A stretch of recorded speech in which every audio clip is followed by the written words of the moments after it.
If the world makes you a wolf, can you ever choose to remain human? Once donning the role of predator, can you ever walk back from this path of violence? A wolf does not feel guilt for the hunt, the blood spilled, the life taken, but a human does. When do men become wolves? When does the predator shed the cloak of humanity? Power corrupts even the most noble of hearts. It's a rot that attacks from within, disguised as a flawed sense of higher purpose. These wolves are not feared for their ability to enact chaos, but for their loyalty to their own, their commitment to the mission, and their blindness to what the hunt leaves in ruins. The Wolf Brigade, Jin-Roh, is feared for their absolute nature, and in that nature lies its warning. In the alternate history of post-war Japan, the return to normal plays out much differently than the history we know. With Germany's victory in Europe and subsequent push into Asia, the US is forced to relinquish its occupation of Japan, retreating to the homeland to prepare for what lies next for the global stage. In this vacuum, Germany assumes control over Japan's reconstruction. The government erected in the shambles of the Japanese Empire, an authoritarian police state, one that marches to the same rhythm of the Nazi regime. Civilian dissent is met with the heavy hand of the Capitol Police, a militarized police force created to answer uprising from factions across the spectrum, be it democratic movements or communist factions. As unrest grows more chaotic and the threat of collapse looms, the CPO creates its most feared coat of arms, a pack of wolves in human form, the Special Unit. A paramilitary special forces corps focused on counterterrorism and riot suppression. Their methods lean on inhumane, overwhelming force used to instill fear in the very foundation of the power structure.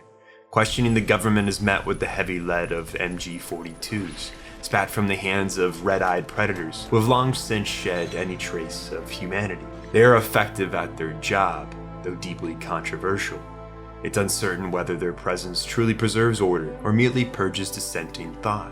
In practice, their violence only hardens resistance, the anti-fascist factions consolidating into the sect, a more coordinated and dangerous insurgency born from the shadow of the Special Unit's oppression. The German occupation of Japan becomes a crucible for real-world parallels. Visuals echo the Anpo protest against the United States' permanent right to maintain military bases in Japan. The rise of radical activism recalls the student and Zen Kyoto movements, marked by the emergence of the Japanese Red Army. Labor strikes and political unrest sweep not only Japan, but much of the world during the volatile decades of the 1950s through the 70s. The Public Security Division mirrors the secret police of Soviet satellite states, while the Cabero Special Unit stands as a dark fantasy amalgamation of the SS, riot police, Toko, and Gestapo. McCarthyism, censorship, and relentless propaganda seep into every facet of this government's rule, weaponizing fear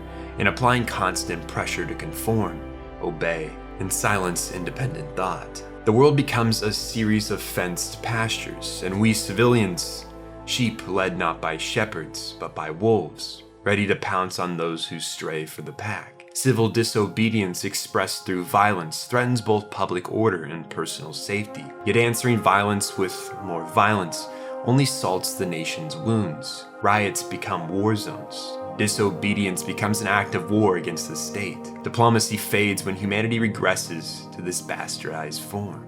Empathy buried deep behind doors of stone, raised by trauma and repression. To serve a higher purpose with unyielding loyalty often demands sacrificing one's morals, be it rebellion against authoritarian rule or in the ruthless maintenance of public order. This story isn't one with heroes and villains. It's a narrative shaped around people losing that which makes us human in the service of larger systems. Humans becoming nothing more than cogs in a machine, ordered to commit terror and murder for the greater cause, left to stifle the weight of their own actions as a reward as they continue down the path laid out for them. But parting with your humanity isn't clean and simple. It's a long, harrowing process. Man may attempt to walk the path of the predator, the wolf, but he was never meant to be a remorseless killer. It goes against our very nature to ignore the consequences of our deeds. To demand that of us is to shape us into something inhuman. Mankind may kill, some more easily than others, But even the most hardened, the most bred to kill, can falter. Somewhere inside remains the part that still cares for life over destruction. That remembrance, for a wolf, can be the very mistake that kills them. For Special Unit member Fuse, it just about claims his squad's lives.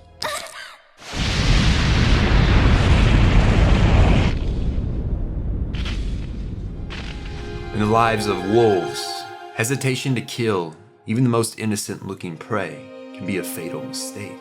The pairing of Little Red Riding Hood with this story wasn't a whim. Its original message mixes with the core question of this story. How do we navigate the paths laid before us? The French folktale, before it was defanged to suit a more friendly image, originally carried a message of warning of what may happen to those that stray from the path, who get too curious. Riding Hood's death comes from speaking with the wolf, but her fate was sealed long before that. This creates a contradiction with the message of unquestionable loyalty to the path society has set us each down upon like sheep. Riding Hood did as she was told, followed the path to Grandma's house.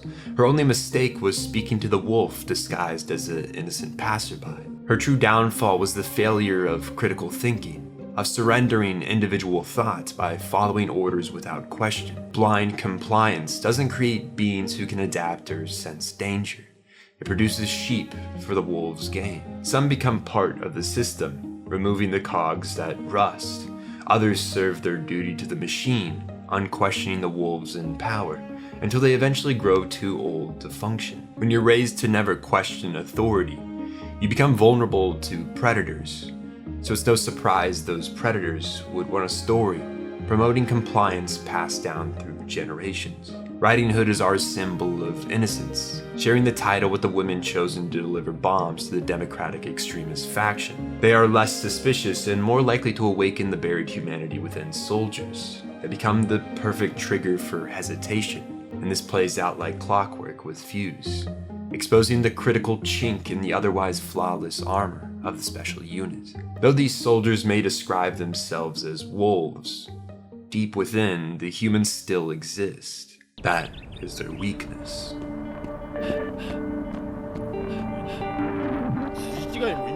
Japan's internal affairs are fragile at best. The Public Security Division has been pressuring the Capitol Police to disband the Caballeros Special Unit, higher brass within this branch meeting them with pushback. While this partly stems from the unrest their continued existence fuels, public security primarily sees them as a threat to their own authority. With overwhelming skill and experience, the Special Unit is the most physically powerful force present in Japan's governing body. Rumors circulate that within their ranks exists a faction loyal not to the ruling authority, but to their own survival. A brotherhood dedicated more to ensuring their unit's existence remains eternal than to the enforcement of public order. That shadow faction goes by the name Jin-Roh, the Wolf Brigade. While the higher command of the Capitol Police dismisses the sub-faction as little more than legend, public security takes the situation at face value. To safeguard their own power and grasp stronger permanence within the system, it's in their best interest to push for a special unit to disband. A public opinion and the distrust from other law enforcement branches isn't enough to warrant full disbandment of the unit. A scandal must be manufactured, and what better target than the weakest pup of the pack? Truth and justice are irrelevant in power struggles. These ideas are merely tools to be manipulated. They serve the wolves of the world, creating a path to get what they want with overall acceptance from the sheep. These ideas are nothing more than concepts created to instill order. On paper, everyone agrees with them. In society, they're placed on grand podiums. But in reality, they're puppeteered right before our eyes. Reshaped when they serve those in power, ignored when they don't. Kay is chosen as public security's mole because she is the easiest tool to manipulate the wounded wolf. Fuse's duty before humanity mentality has been shaken after witnessing the chosen death of a Riding Hood. And what better emotional attack than to introduce her sister to his world? The uncanny resemblance stirs something undefined, and the relationship begins to tread the fragile path of genuine human connection. But that's the thing with wolves. They aren't meant to grow attached to their prey. It's worth breaking the veil now. Kay may be a counterintelligence pawn chosen by public security.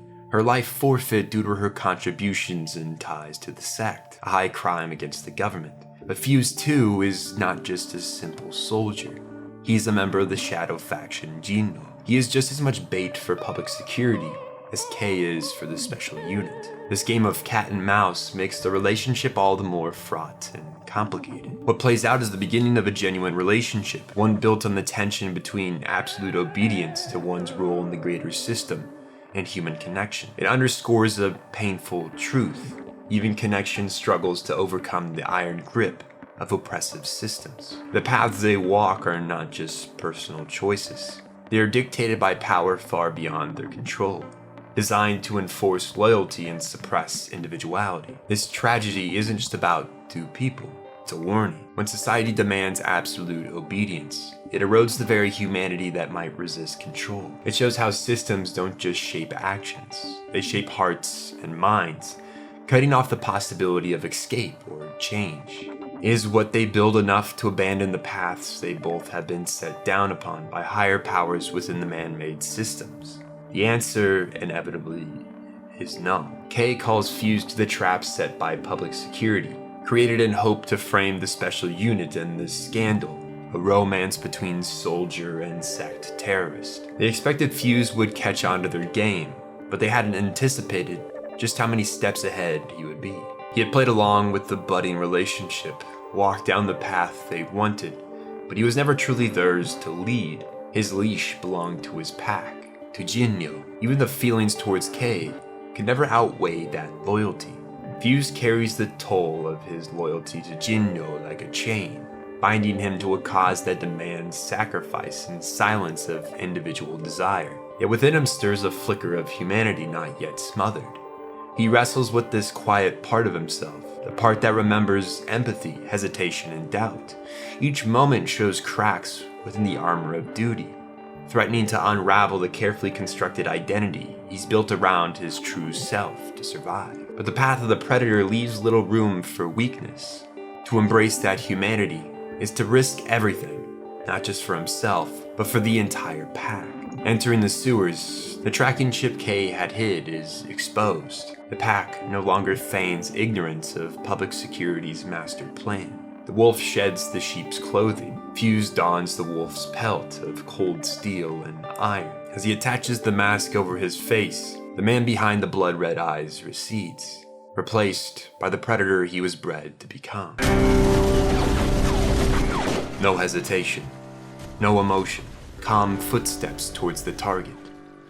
Elimination. A cycle that repeats itself until there is no reason to continue. We're left to wonder, as are those who believe that they had manipulated the man of the greater machine. Did Fuse truly hesitate to shoot the riding hood in the sewers? Or was it all part of the act to create this moment, to lure their prey into a trap? Even Fuse himself doesn't seem to know. Whenever asked about that day, the only phrase he responds with is, "I don't know." Perhaps all that remains of his humanity is a subconscious flicker of hesitation, the last ember surviving in a man consumed by the machine. But Jin-Roh's leader, Hachiro Tobe, knows exactly how to guide this pup into maturity. K is a valuable asset to their cause, her existence proof of public security's attempt to frame special unit. As long as the enemy believes Jin-Roh has her, they won't act rashly to dismantle the unit. Yet they also can't risk her falling back into public security's hands. The key is to make them believe Jin-Roh holds her, while leaving her fate forever uncertain. Tobe's orders are ruthless and cold, but they serve their higher purpose of survival. Though he could eliminate the intelligence risk himself, the task must fall to the one who still hesitates on the path of the predator. Each day, the weight of Fuse's duty presses down harder, threatening to crush the flickering light of empathy that K awakened within him. To become a true wolf, Fuse must sever the last ties to his heart, the part that hesitates, that questions, that feels. This internal battle is a war waged in silence, where the fiercest enemy is his own conscience. Yet every step away from humanity is a step into cold, unforgiving darkness. The very place Jin-Roh exists, not as humans, but as animals. Fuse must kill his own heart, That is the only way he'll become a true wolf. Kay knew her fate was sealed the moment she became public security's asset. Her death was inevitable. Just a matter of who would deliver the final blow. She at least wanted to die as a symbol of innocence in someone's mind. If that hope died, she was exposed with the tracker. Her commitment to compliance with public security solidified. Every word of affection spoken to Fuse, losing its meaning. Even if genuine, there remains the shadow of doubt that it was all just a performance. But this uncertainty goes both ways. We may never know for sure just how much Kay meant to Fuse, yet the agony etched across his face is unmistakably real. It's just too human to be anything else. Perhaps this was the last flicker of humanity, the final cries of a pup as he begins running down the path of the wolf.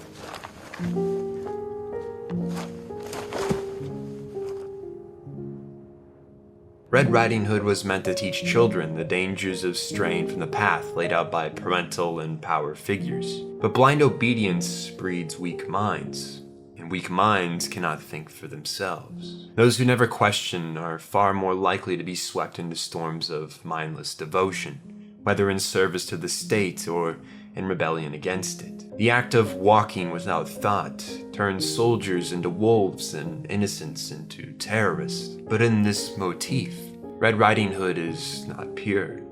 She's part of a movement with a noble dream of bringing democracy to an authoritarian regime, yet one that too often tolerates civilian casualties and makes use of the vulnerable in the name of their cause. The sect fights for a cause that, on paper, could be just, but in practice, their war bleeds the very people they claim to liberate. Acts of terror become their currency, spent freely when it serves the movement. In the pursuit of a better world, they've inherited the same cruelty as the regime they oppose.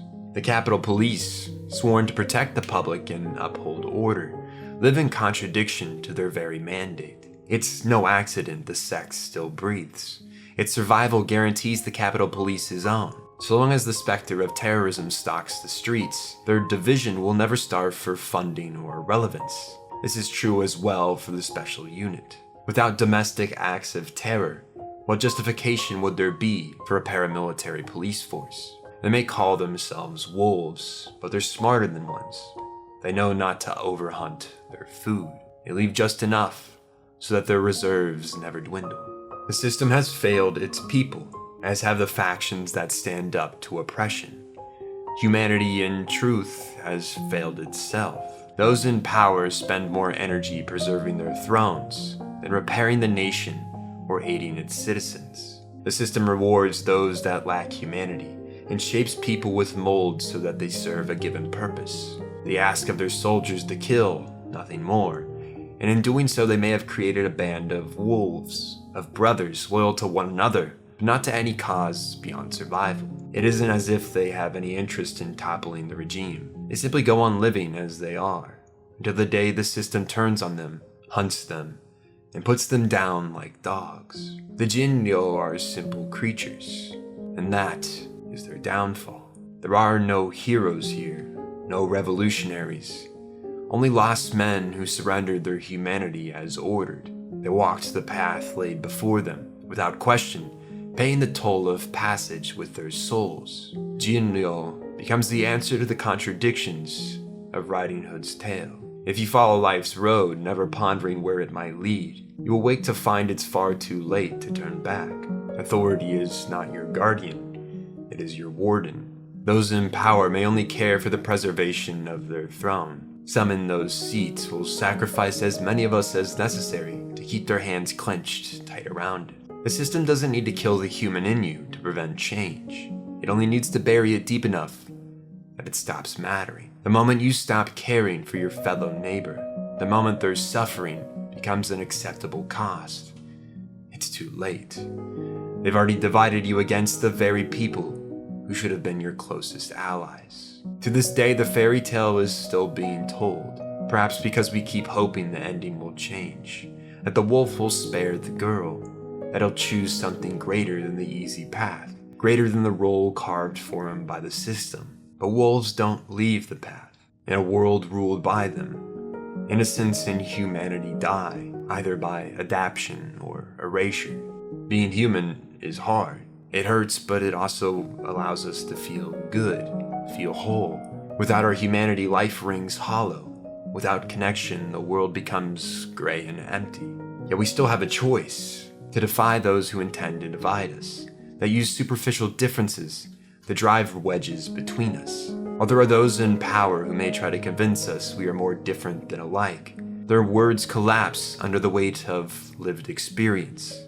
Anyone brave enough to think and to truly live can see the truth. The fairy tale's ending isn't set in stone. You can be the change. You can be the hope for a world where the structures that guide life do not strip away the humanity that gives it meaning. Each generation holds the choice to carve a path that spares the next from inheriting the same chains, or to allow them to walk with the same weight. So keep your eyes wide open. Think for yourself, and never follow blindly. Listen not just to the loudest voices, but to the quiet truths that power would rather you ignore. Question the path laid before you, because those who set it may not have your best interest at heart. The world is full of wolves, predators who shaped or were shaped by a harsh and unforgiving system. There is no pure good, no embodiment of evil. Even Kay and her sister, caught in a cause they believed just, carried the weight of sacrifice and moral compromise. But even in this world of wolves, there is still a light that shines. Not flawless, not pure, but real, waiting just beyond the horizon. As long as that light endures, even in the darkest times, a future without the sacrifice of our humanity remains possible. It's a hope born not from arrogance, but from the courage to keep believing in that light despite everything we know. So protect that light, because in that, though imperfect, is your strength to truly be human.